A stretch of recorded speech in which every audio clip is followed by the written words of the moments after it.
My question is, why do I seem to have such strong patterns coming up whenever I spend more than a couple of days with a particular person?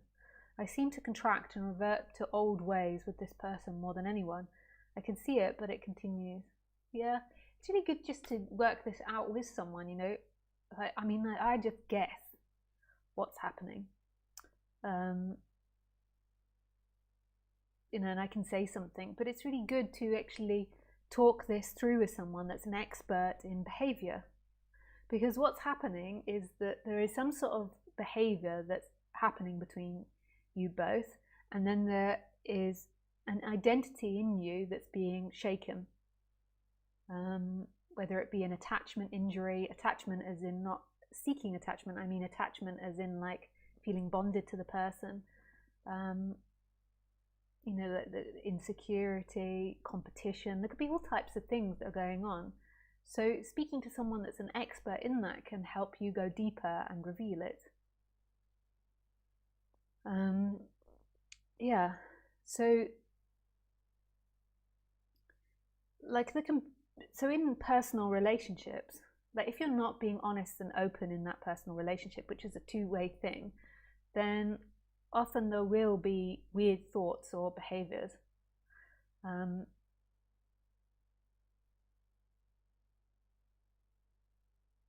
Yeah, so it's always a two-way interaction.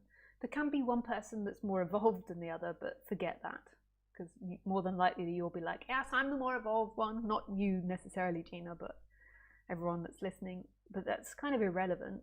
So it takes two to tango. So,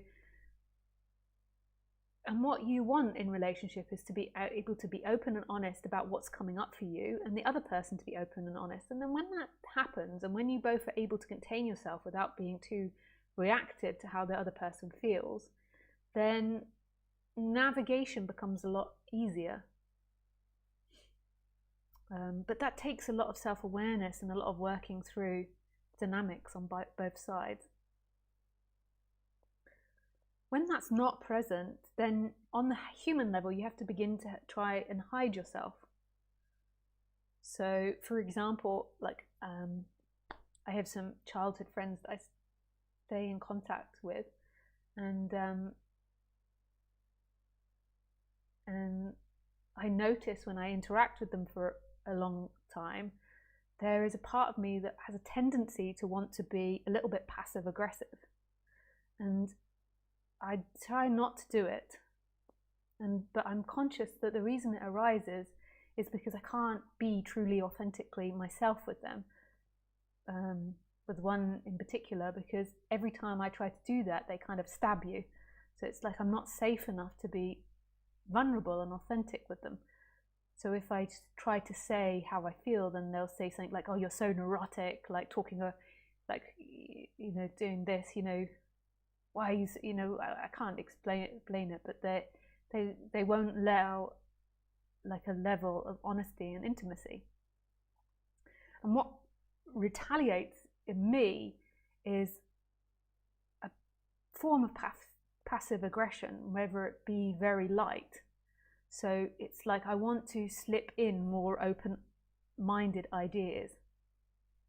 But it is like, even though that sounds like a credible thing to do, it's kind of like passive aggressive, because it's like I can feel it. So for example, the other day,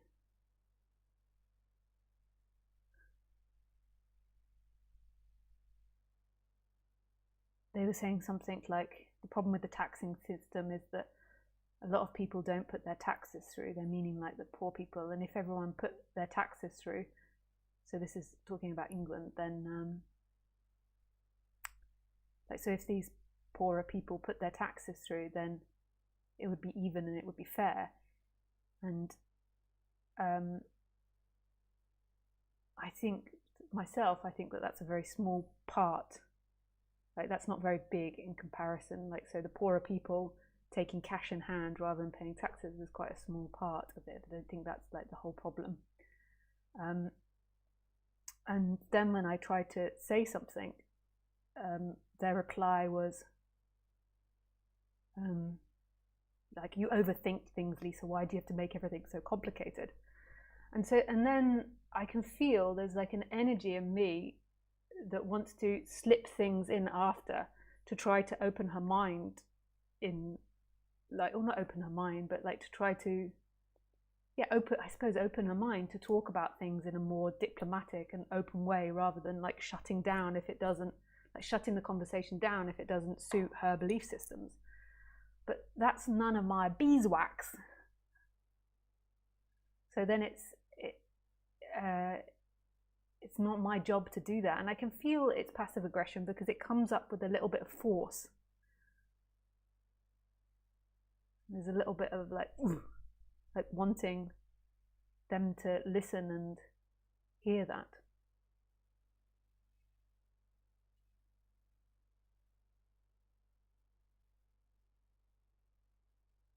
And really what I would do in this situation is I would explain to them how it makes me feel if she shuts the conversation down. Like, I feel like I can't exist properly, but she doesn't have to change. It's just that when she shuts the conversation down, that I feel like I can't exist properly in the relationship, and that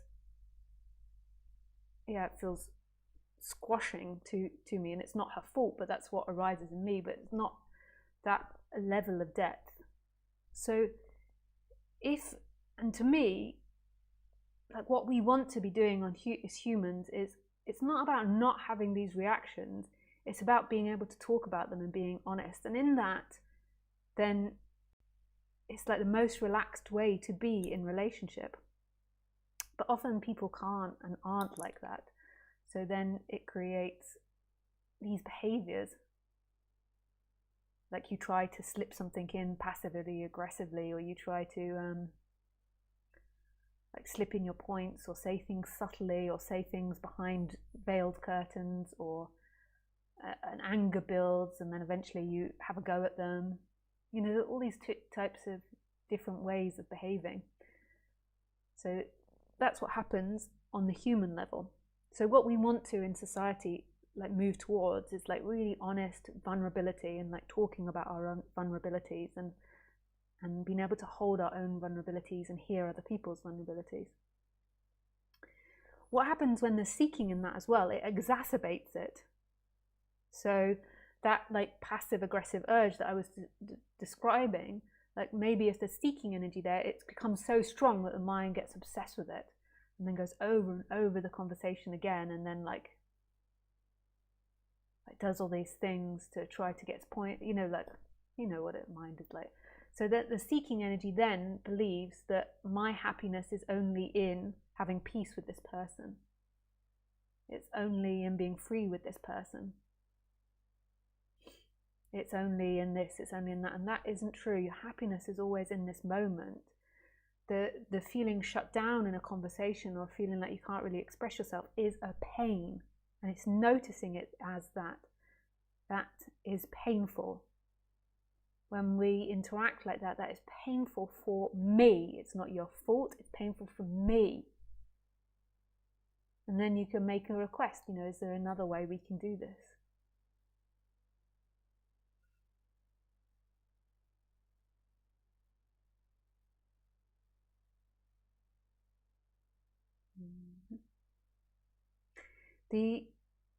What makes humans crazy is the belief that consciousness is found in these types of things, in relationship, particularly in relationship with another person. Your freedom isn't found there. Your freedom is in that which is looking, that which is this right now.